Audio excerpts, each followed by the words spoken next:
Good evening. It's wonderful at these events to look out and see faces that I don't know. So for those of you I don't know, thank you for coming. I'm Michael Rubis. I'm president of the Friends of the Page-Walker, and we have a very special treat this evening. Without a doubt, I think one of the biggest preservation wins in Cary in this whole generation has been the saving of the Ivey-Ellington house and reuse for that. And something could easily have been torn down and lost forever, but thanks to a lot of the work on the Friends and the HBC and the town itself, the property was saved. And with any restoration, you find fun things. And this is a story about finding something fun during the preservation. So we're very fortunate tonight. Our historians extraordinaire, Carla Michaels and Kris Carmichael, will be leading us on a very interesting mystery hunt. So ladies, thank you so much, and thank you all for coming.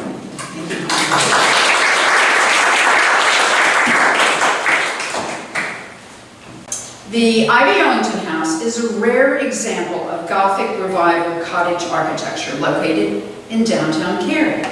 It features a steeply pitched roof, as you can see there, board and batten exterior, and pointed or peaked Gothic windows. And you can see those very clearly there.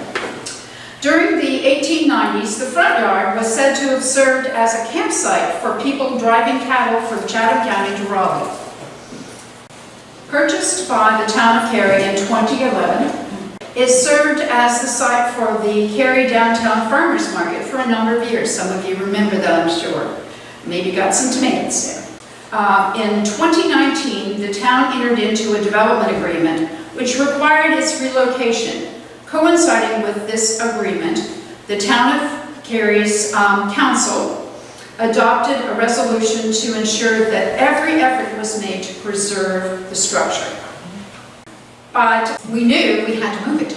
And then it was, how do we move it? How do we get it to where it needs to be? Okay, here's the structure.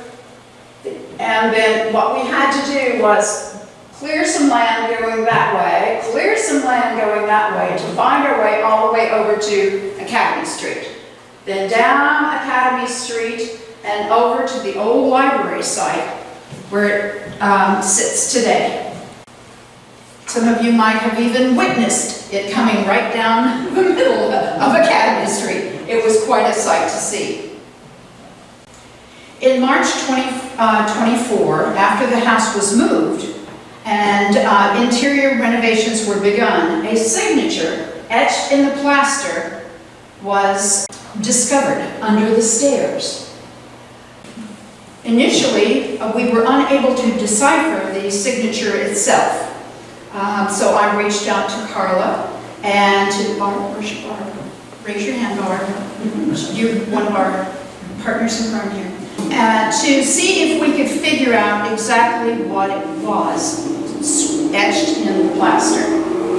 We came up with all kinds of different ideas, and I'll let Carla go into that process a little bit more now. Kris called on the Friends of the Page-Walker directors, Barb and me, to help make sense of this mysterious inscription. She said, "I have a mystery for you," and of course that just got us all excited. The research began with a simple question and a photograph. So we'll go back to the plaster. This is what Kris said in her email. "Hi, I have a mystery for you. While working on the Ivey-Ellington, workers discovered a large inscription in a section of plaster wall. See attached photo. It looks like the first initial C and the last name Alared, dated July 17, 1882. Who could it be? Would love your ideas, Kris." So Barb immediately sprang into action. She served as the project manager for a large transcription project of letters of one of the oldest families in Cary, the Jones family, which had just wrapped up. And she called in volunteers to give their thoughts. Volunteers who had practice in transcribing writing from about 1810 to 1910. So they had seen it all during the century of handwriting. So Barb's email read, We have an exciting mystery to try and solve. See forwarded email from Kris Carmichael. With all of us working on this, maybe we can figure it out. Please share whatever you might find. How cool is this? Someone left us a remnant of his existence. Well, the date was readable, July 17th, 1882. We said that was a 2. But as the discussion bounced around between the crew of transcribers, including Barb and me, a few suggestions of different spellings of the name were tossed around. The theory emerged that the letters up above were a signature, but there was really no clear identity of C. Alred, Alford, Allard, Allred, Aldred, C.A. Loris. We were just really working through every idea we could come up with.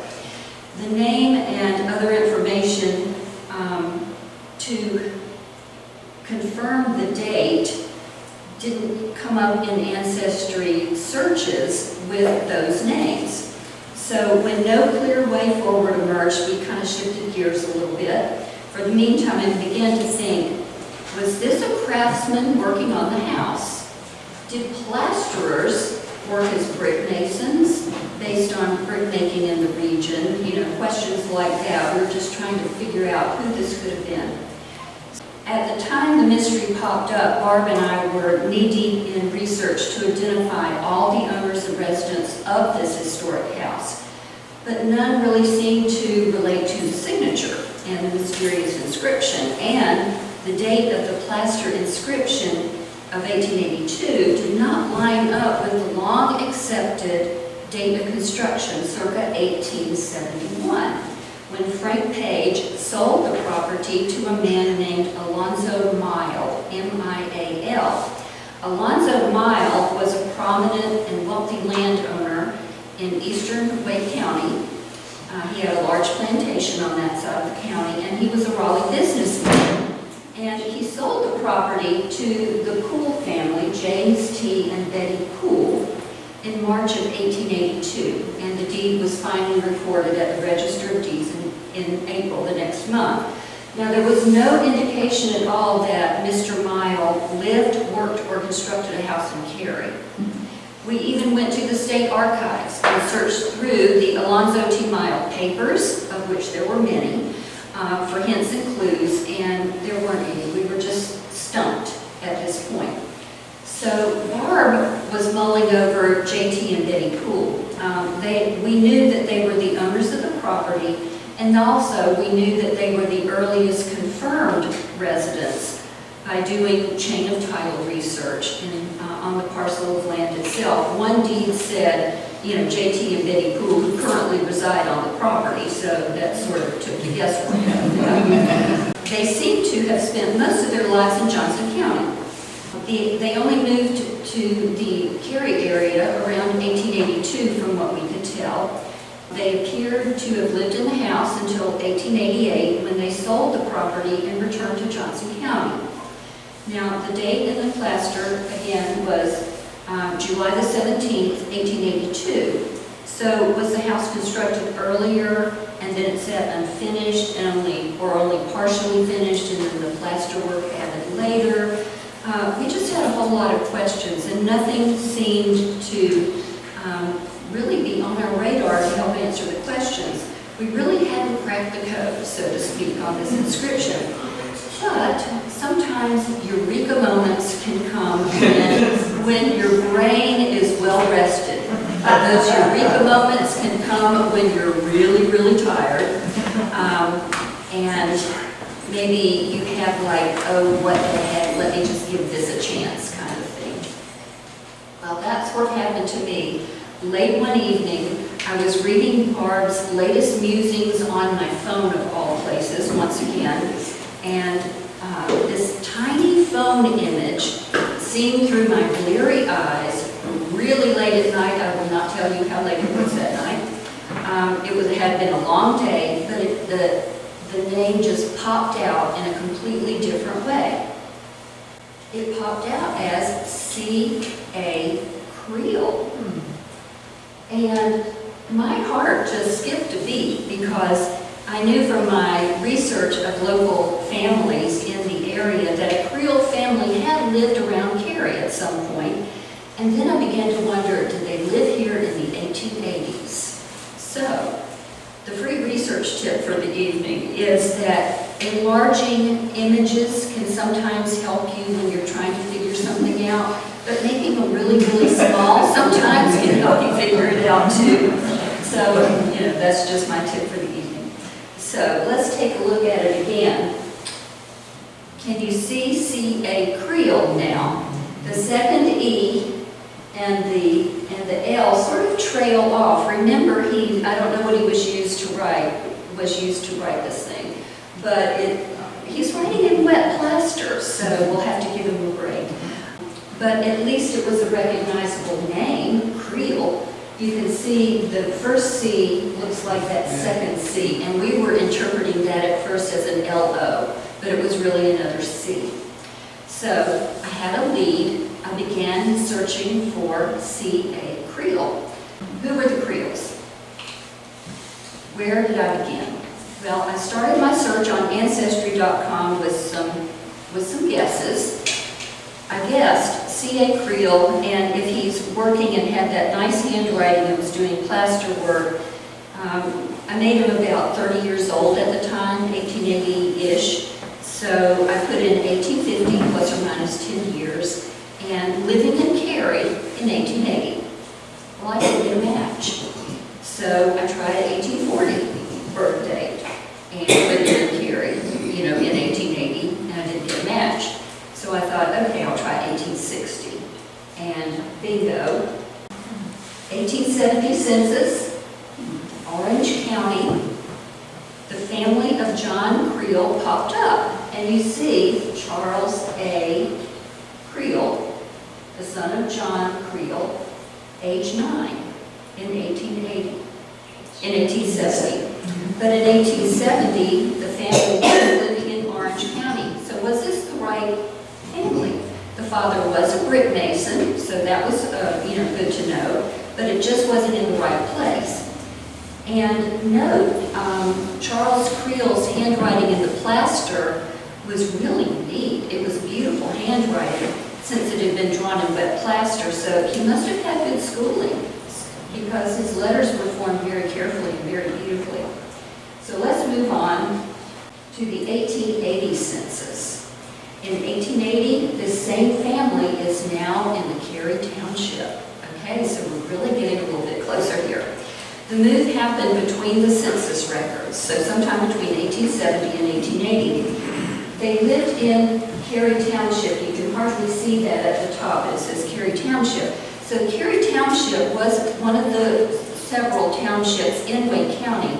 And so the Cary Township would indicate that they lived outside of the 1 square boundary of Cary. So they were in the downtown area, but they did live nearby. The father was listed as a brick mason in 1870 in Orange County, and both the father and the son are listed as brick masons in 1880. So we're closing in on the mystery. And if you notice that the mother's name was different, it's because she was Rebecca Elizabeth Creole, and she was named Rebecca E. in one record and Elizabeth in another record. But what about that idea that Barb had about brick masons doing plaster work? The dual skill of plasterer and brick mason was confirmed by a newspaper article about the father John Creole and his work in Chatham County on the courthouse in Pittsburgh in 1882, the year that the signature was made. The excerpt says, "The brickwork, plastering, etc. has been under the control of Mr. John W. Creole of Cary." And it is said he feels proud of his job. And it goes on down at the end, these two gentlemen were the respective bosses of the jail and Bynum's Bridge, so their work is not unknown in Chatham County. So they were just working wherever the work went, wherever the jobs were. So that proved that the family could do both kinds of work, so they could plaster, and that the father and son most likely worked together in the masonry trade. But wait. There was a marriage.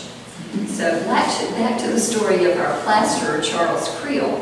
He was married on November 21st, 1881 to Nora Haithcock of Chatham County, less than a year before he autographed his work in wet plaster. Now this image is difficult to read. It shows Charles M. Creel, C-R-E-A-L, married, he was about 20 and he married Nora, age 17. Now we confirmed with other documents that this is the right Charles Creel. Now I wondered, well, did he help his father on the Chatham County Courthouse and meet and marry the local girl Nora when he was down in Pittsburgh? That was just a thought, but you know, it sort of rings true. So the first child of Charles and Nora arrived just under a year later in September of 1882, just after he signed his name in the plaster. But before we finish Charles's story, and to keep things kind of in chronological order, let's take a short detour to explore the greater Creel family. So there are many newspaper clippings and other sources that provide information about John W. Creel. He was the father. He became a stockholder in Cary High School when the Jones family sold the private school to a board of stockholders in 1896. The school was started in 1870, even before the town was incorporated in 1871. And we see he was a member of the Cary Masonic Lodge. There's Cary Lodge number 198. And he served as a steward, and he was serving along recognizable names in Cary history. So he was a Mason, and he was a Mason. So, thank you. Let's go on to this newspaper article. It's one of my favorite newspaper clippings of the time. This is one from 1882 again. The year of the inscription in the plaster. It shows Cary citizen Captain Harrison P.S. He lives in the Guest Oval House, the pink house up on Academy Street. Everybody knows that house. But it was most likely white at the time. And he was going around town drumming up newspaper subscriptions. This snapshot is really of a lot of the Cary citizens of the time, including the name of C.A. Creel is down below. And then up above is T.B. Creel. That was Teasley Brantlet Creel. He was referred to as Tease a lot of time. And that was Charles Creel's older brother. Bart was amused by this phrase in the newspaper clipping. And in it, the reporter referred to Cary as that clever little town that is destined to grow. Oh my goodness. Cary really has fulfilled those prophetic words now, hasn't it?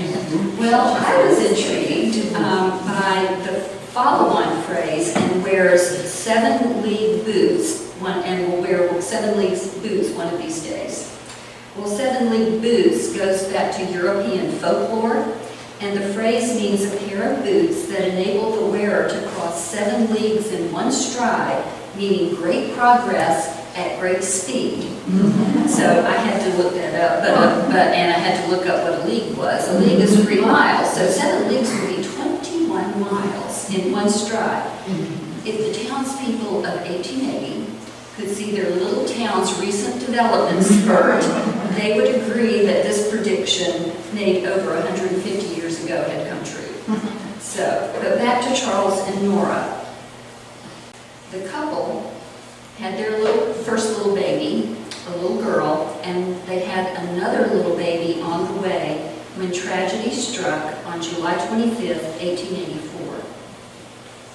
The newspaper obituary, if you look down in the middle of the clipping, Mr. Charles Creel, living near Cary, this county, died suddenly Thursday of heart disease, it is thought. His age was about 23, and he was recently married. Wow. He left Nora as a widow with a little girl and a baby on the way. Charles Creel is buried at Historic Hillcrest Cemetery in Cary. This shows his name is Charles A. B. Creel. That's the only time I've seen the initials A and B. We don't know what the B stands for, but, and unfortunately, not very much else is known.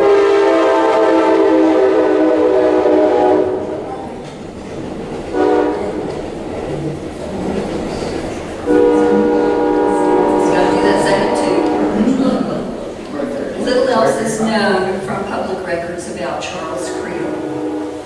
But we do have more of the story to explore. It shows the baby who was unborn at the time of his father's death was a little girl, and they named her Charles or Charlie Elizabeth Creel in memory of the father she would never know. An Ancestry.com public family tree posted this beautiful picture of Charlie. She was the classic Gibson girl of her time. Now, Charlie's mother later remarried and moved to Pittsburgh in Chatham County, close to her childhood home. That was Nora. And little Charlie and her older sister lived in a household with her mother and stepfather until Charlie married George R. Stallings in 1908. She died in 1983 at a remarkable age of 98, and she was buried in Pittsburgh. Let's take a look at her. Here she is in middle age. The Gibson girl hair is gone, but the shape of her face remains. This is Charlie Creel Stallings, later on in life. Now, one of Charlie's sons, Godfrey Charles Stallings, no, Charles is his middle name, had a long life as well. He and his family lived in Raleigh, where he worked, and coming full circle, we found his obituary, and he had been a resident of Glen Eyre. Is that amazing? We have Glen Eyre people here. He lived there. He died in 2012 at the ripe old age of 97. Maybe he got Charlie's good genes. He may have known about his family roots in Cary, but he wouldn't have known about the signature in the plaster. It's sad that he wasn't able to know that little bit about his ancestry. So we were able to track down two of his daughters recently. They live in Winston-Salem, and they were delighted to learn about this part of their family history. And we hope that they'll visit Cary one day so that they can see their grandfather's signature in the plaster, or great-grandfather's signature. They told us that each generation since Charles's death has had a child, at least one child named Charles or Charlie in honor of Charles A. Creel. I even found one of Godfrey's daughters, Nancy Charles Stallings, as a student at Broughton High School, and she graduated in 1961. And we received word from one of the relatives that a new granddaughter had joined the family. Her name is Charlie Elizabeth. So the name continues. I wanted to tell you a little bit more. The Friends of the Page-Walker Board recently took a trip to Aberdeen near Southern Pines and Pinehurst to learn more about Frank Page after he left Cary for the forests of Moore County. And some of you may not know, but Frank Page not only founded Cary, but he founded Aberdeen after he left Cary. So remember when Captain Guest was drumming up business for the newspaper, and there was T.B. Creel and C.A. Creel, both noted. Well, our tour organizer and guide, Sarah Welch, discovered that Charles Creel's older brother, Teasley, moved to Aberdeen in July of 1891, and she pointed me to several documents that opened up Teasley's professional life as, guess what, an architect, builder, and brick mason. The National Register of Historic Places documentation noted it may be assumed that Creel started his construction career in the developmental years of Cary, the town founded by Alice and Francis Page. And another article stated, many of the Aberdeen buildings that were erected exhibited a high degree of sophistication. This level of quality resulted from a remarkable conjunction of knowledgeable clients and an extraordinarily skillful builder-contractor who was also capable of producing polished designs for the buildings he executed. This builder was Teasley B. Creel, and that was the exact quote. So he was a magnificent designer builder. And we were amazed to see so much of his handiwork in Aberdeen. And I want to show you some examples. This is what he designed, the Aberdeen and Rockfish Railroad office, that's the dark brick building at the top, and the Seaboard Depot that sits just across the railroad tracks from the office. So he he designed and built the top one, and then this was sort of a standard design for seaboard coastline depots of the time. But that's not all. He was the architect and the contractor, builder for Page Memorial Methodist Church. Don't you just love that sunbeam coming down? I couldn't plan that one. And the Page Memorial Library. They sit kitty corner across an intersection in Aberdeen, and I didn't realize it until I put these two photos on the same slide, that they really kind of mimic each other a bit. And they're totally different in scale. Really, there's a lot of one in the other. So I can't pass this up without showing you interiors of the church because we were so impressed. This is the stained glass is this pattern all the way around the sanctuary. Just the carvings, the pews, the curved pews. It was a magnificent building, and that was Teasley Creel's handiwork. And then there are traces of Teasley all over town. He has a street named after him. It runs right beside and behind the church, which is appropriate. There was a 1912 plaque on one of the brick buildings as T.B. Creel Contractor. And this one you can't read very well. It's the one that you can't read well is from the Aberdeen and Rockfish Railroad building, and it shows that he was the architect and builder of that building as well. Now, of course, his family had to live somewhere. And so this is the T.B. Creel house in Aberdeen. I think it's been restored, but I haven't been able to find a picture of it. But if you look at it from the front, one thing I noticed, and this was based on somebody's observation at the Ivey-Ellington house a couple of weeks ago, the chimneys are interior to the house. If you walked around the house, you would not see the fireplaces on the outside of the building. And then if you look at the side view, it does show that from the front you can't see it, but there's wings on either side and then that long portion out the back. And that looks a lot like the floor plan of the Ivey-Ellington. The only thing that is missing is the distinctive porch that the Ivey-Ellington house. So I kind of wondered, did he, he must have been familiar with the Ivey-Ellington house, and did he kind of take some of that down to Aberdeen and build his house with those ideas in mind? Well, he was very active in community affairs, such as the Masonic Lodge, like his father, and he was very involved in local politics. And I found one amusing anecdote about his entree into local politics as a war commissioner. And it read like this. 5 years after moving to Aberdeen in 1896, he moved in 1891, so 5 years later in 1896, he ran for the county commissioner, as a write-in candidate for the Populist and Republican parties. When the votes were counted, Creel seemed to have been defeated, but this decision was reversed in court when it was demonstrated that many people had misspelled Creel's name and that those votes had not been counted. So apparently they went back and they counted the misspellings, and he won his position as a county commissioner. Sounds very much like today, all this political connections, and contention and all that. So do you remember how Charles Creel's name was misspelled on his marriage certificate? Very easy to do. Now, there is very touching detail to round out Teasley's story. He died in 1932, and in his obituary, it was noted that he had a son named Charlie as well. So, all this made me think that Charlie really must have been a special person to have that legacy carried on from generation to generation. I kind of wondered what would have happened if he hadn't died then. If he hadn't died so young, what would his life have looked like?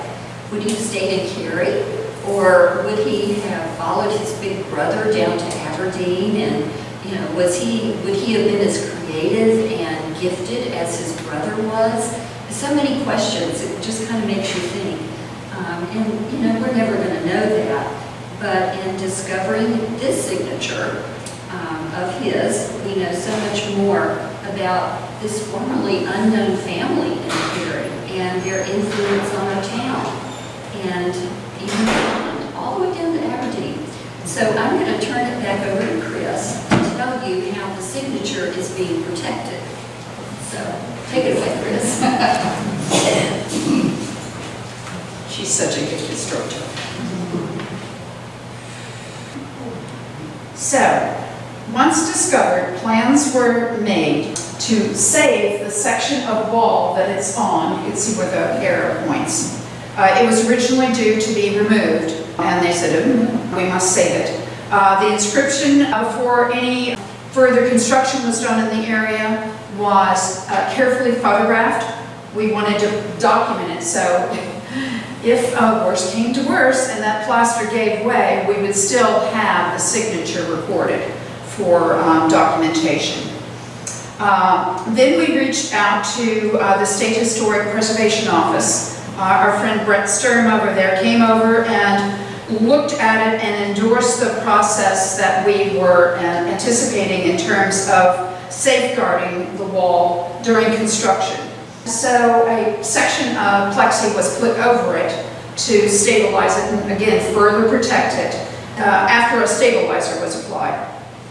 And then finally we were able to have a custom piece created to protect it, hopefully forever, but as long as we can. With the help of my cohorts, Barb and Carla, we were able to create a panel that describes in short form what it was that we found and what we discovered.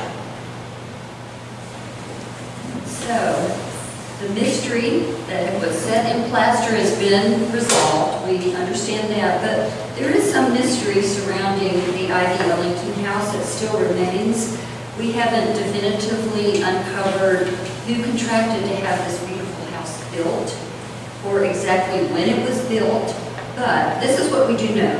The signature has been documented, the house has been rehabilitated, it serves as offices for the downtown Cary Park, and we have a little crew of volunteer docents now that provide tours of the Ivey-Ellington house on Wednesdays from noon to 2 p.m. We're usually not in costume. You can see Barb and me up here with our Victorian lady, Charlene. And we have a couple of the docents here. Barb is a docent, and lovely Alexis back there. Wave, Alexis, she's another docent that we have. We have one other one, Betsy, who joins us when she can on Wednesdays. Please do plan to stop by sometime if you haven't been into the house. You don't have to have a reservation, and whether you have 10 minutes or a little bit longer than that, 20, 30 minutes, we can tailor our talk to your schedule and to your level of interest in the various aspects. We start on the outside and talk about the architecture, and then we go inside.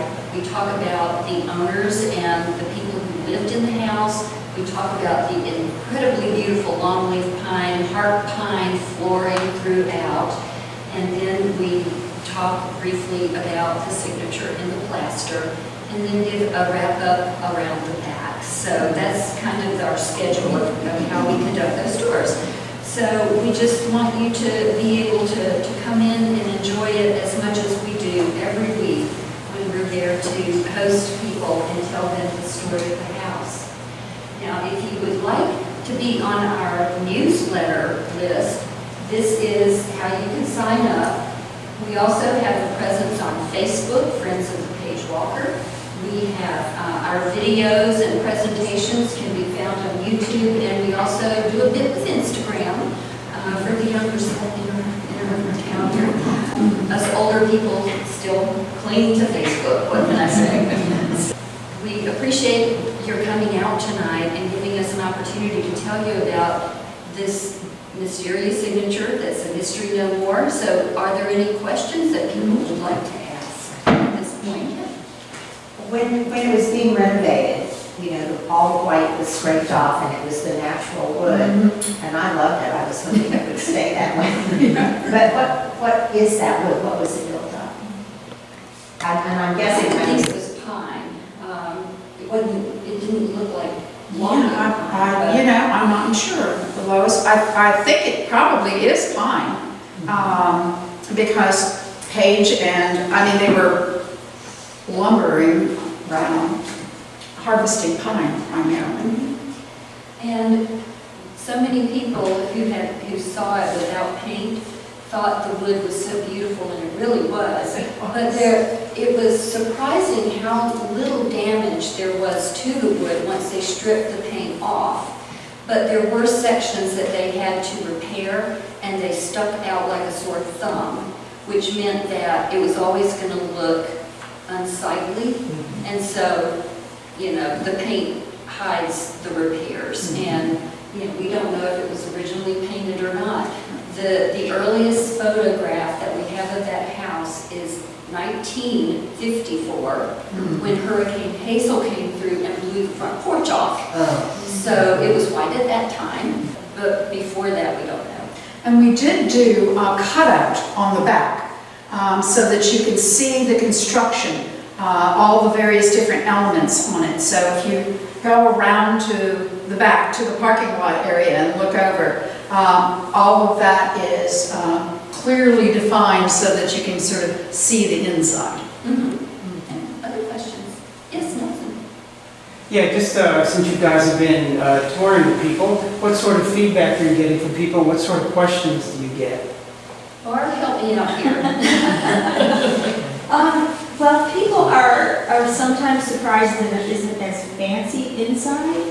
A lot of people want to get inside that house, and then they get inside and realize it's somewhat plain inside. It's really not very ornate. The outstanding feature, everybody agrees, is the windows. And when you're inside, the light that comes inside the house through those windows with those pointed tops is really incredible. They love it. They still love it nonetheless. They wish they could go upstairs. We can't let you all upstairs because that's where the town employees are working. But we explained that the house is the same upstairs as it is downstairs. Very symmetrical house. So what you're seeing downstairs is the same as what you would see upstairs. But there will be sloped ceilings upstairs. A lot of people do ask, what were the various rooms used for? And we have no idea because we don't have interior pictures. And I think they're surprised also that we don't have any pictures of the house before 1954. We're looking, surely somebody had to take a picture of that unusual house prior to 1954. So if anybody, keep asking around. If you know of anybody who's maybe got old pictures in their attic. Fingers crossed. So I want to know of the style of the house, how it has such a steep roof. Is that just a design thing, or is there a reason for that real steep roof? It's very typical of Carpenter Gothic design. And I can't tell you the number of people that, even when it was over on Chatham Street, said, that little white church over there. Because it does, it has that kind of look to it. But you wouldn't think that they would make the roof that steep because they knew they would have to get up there and work. So that's why. I don't know. Yeah, so I'm wondering if there was a reason for that. Yeah. Well, the whole aesthetic was to point you upwards to the heavens, so that is characteristic of Gothic architecture, like in Europe, like in cathedrals, the long, slender windows that have the point that just kind of lift your eyes up. And if you were a bird and hovering over the Ivey-Ellington house, it's actually in the shape of a cross, like a cathedral or a parish church would be. You see that in the picture that you had of the house being moved. Moved, you can see that. Yeah, so I think that's part of it was, just kind of taking some of the characteristics of Gothic architecture and make it Gothic revival, and then a revival of it later on. And it was typical of houses at that time, houses like that built at that time, they were sort of built as a statement against the urbanization and industrialization that was occurring at that time, which makes it ironic that the house was moved because of the urbanization that happened there. But it was meant to sort of symbolize that a Christian family lives in this house. That's why it was made to look like a church, hence the very steep pointed. So y'all are getting the tour without being in Is your theory for Yeah, I'm wondering if that's. Creel's signature was 10 years after the house was built? Is your theory just that the plaster work was done later, or that the construction date is actually different? Good question. We're not sure. There are mysteries that remain. First and foremost is, when was it built? We can look at the style, and the style is very much 1870s. But could it have been here in the little tiny town of Cary, built in that style, even though it was kind of old-fashioned even by then? Perhaps. We did have one little clue when we were doing some deed research on other properties in that area. There was one, most of the lots that Frank Page was selling at the time, because he owned all that land in downtown here, and he was subdividing it and selling it to people, because I think he knew he wanted to get a little town going here. And there was one, most of them were selling for like $300 or $400, but there was one that sold for $1,000. And in the deed, it mentioned that there was a house on that property. So it's like, oh, okay, maybe it cost more because there was structure on it. Then we noticed that when Mile, who bought the land from Frank Page, sold it to the Pools, who moved in 1882, he sold it to them for $1,000. So it's a possible clue that the house had been built by 1882 and that Mile had to have been the one possibly that had, commissioned it to be built. And there is one other house in that same style in Cary. It's the Waldo House, which is behind the Maiden. And this is now the home of the Fine Arts League in Cary. But it's much plainer than the Ivey-Ellington. The Ivey-Ellington clearly was built by somebody who had more money. And it makes sense that Mile, who was this wealthy plantation owner in the eastern part of Wake County, would have had the money. So these are all clues that are leading us to think, maybe it was Mile who had it built. And Mile, living in the eastern section of Wake County, about this time, or a little bit earlier, had Oakey Grove Church built, and it is very much in the Gothic Revival style. There are a lot of similarities to it, and probably to the original Methodist Church here in Cary. And so that also helped, it kind of leads us to think that Mile, knowing the Gothic Revival style, could have had a hand in having the house built. These are all things that we've just been talking about for a couple of years. So I'm wondering, when's the last time somebody lived in the house? Let's see, Jefferson Sugg was the last, I think his estate was The last owner. last owner, but it had been converted to I think an insurance company or an office space at that point in time. So do you, I know he was there in the late 60s. Jefferson was? Who was The Sugg. Waddell. Oh, Waddell, oh yeah, that's His true. father lived there until at least the late 60s. Well, they're Because he family. died in 74-ish and still lived in the house when Waddell died. So what year? I was thinking about 74. Right, at least by the early 70s, H.H. Waddell was still living in the house. They were still using it in the 70s? Yeah. I think it was And by then, there were bathrooms inside and things like that. Yeah, but the remarkable thing is, when we talk about the floors, we just obsess about the floors because they're so pretty. And original. And original, and the fact is that heart pine is so durable that people lived in it for 100 years, and the floors are beautiful. They just needed a little, refinishing and coating, and they're good to go, and they're as solid as a rock. Yeah. Did did the Creoles go to Aberdeen at the same time that the Pages went, or did they know each other? And was Pretty it much the so. same? Yes, that's what some Yeah. of the documentation says, is that Teasley just kind of went down there when Frank Page was making that transition. So Frank Page must have known he had some gifts and talents. Yes. Or Teasley knew that he'd get a lot of work done, Frank has big ideas for Aberdeen, too. just like he did for Cary. Yes, yes. Well, thank you all very much for coming. I'm Oh, sorry. yeah, go ahead. So, more I think for Alexis and the doses, when you guys are giving the tour, do you talk much about the owners of the house themselves, the Ivey-Ellingtons themselves, the Ivies, Waddell's and Scott's, that kind of stuff? Yeah, we do. We go into that. Chris made a lovely panel that shows pictures of the Ivey family, the Waddells. We do not have a picture of the Ellington family. They lived there a really long time, but we know very little about them. The Scott family, who ran Scott's store on Chatham Street, right beside the old location of the Ivey-Ellington, we talk about them as well. So we do try and cover that as well. We try to cram it, and it just depends on, one thing we ask people is, how long do you have? Because Alexis and Barb know, if we get somebody who's asking a lot of questions, we can talk for an hour. But if they need 10 minutes in and out, we'll do that for them too. And some people just want to see inside. Just want to see and be on their inside. way, and that's fine. Well, thank you all very much.